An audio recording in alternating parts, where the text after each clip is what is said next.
Komisi 3 DPR RI membentuk tim pengawas untuk mengawal secara ketat penanganan kasus dugaan korupsi dan tindak pidana pencucian uang, TPPU, yang sedang diusut oleh kepolisian. Perkara ini berkaitan dengan pusaran korupsi batubara PLTU, PT Asabri, hingga Krakatau Steel, yang belakangan menyeret nama mantan Jaksa Agung Muda Tindak Pidana Khusus, Jampitsus, Febrie Adriansyah. Komisi 3 DPR RI berkomitmen penuh untuk mengawal penanganan kasus ini hingga tuntas dan berkepastian hukum dengan membentuk tim pengawas, kata Habibur Rahman kepada wartawan, Sabtu, 11 Juli 2026. Habibur Rahman menegaskan, pengunduran diri Febrie tidak boleh menghentikan langkah penegakan hukum yang tengah ditangani Korps Pemberantasan Tindak Pidana Korupsi, Kortas Tipikor, Polri.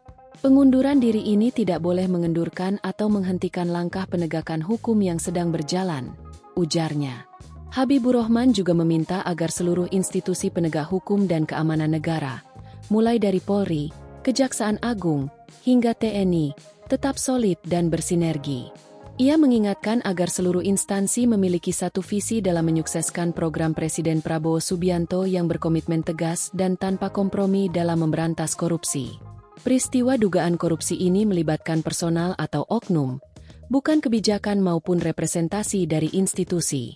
Oleh karena itu, sama sekali tidak boleh ada konfrontasi atau konflik ego sektoral antar institusi, ujar Habibur Rahman. Menurut Habibur Rahman, negara sangat membutuhkan kekompakan aparat penegak hukum untuk bergerak maju. Komisi 3 berjanji akan terus memastikan fungsi pengawasan berjalan optimal agar kerjasama antar lembaga tetap di jalur yang benar. Sebagai informasi, tim gabungan diketahui telah menggeledah 13 lokasi pada Rabu, 8 Juli 2026, terkait dugaan korupsi dan TPPU batubara PLTU, PT Asabri, dan Krakatau Steel. Salah satu lokasi yang digeledah adalah kediaman Febrie di kawasan Sentul, Kabupaten Bogor, Jawa Barat.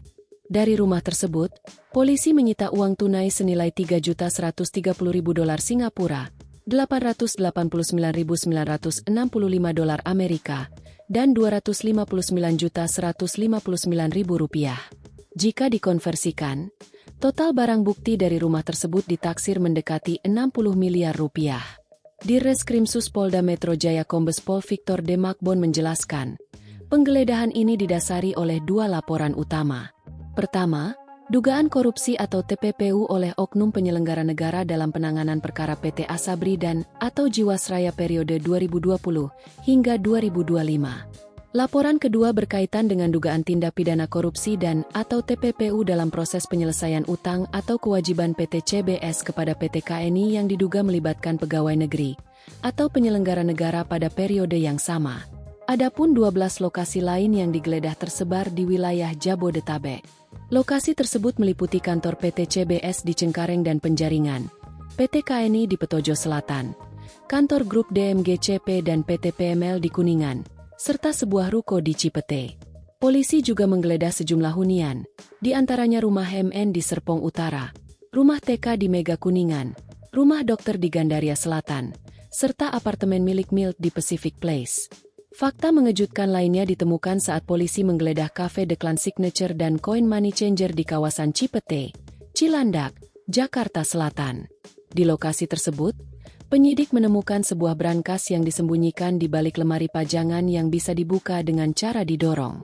Dari dalam brankas rahasia itu, polisi menyita uang senilai $67,2 miliar dalam bentuk rupiah, dolar AS, dan dolar Singapura. Selain menyita dokumen, polisi juga turut mengamankan 3 orang pegawai dari lokasi tersebut untuk kepentingan penyidikan lebih lanjut.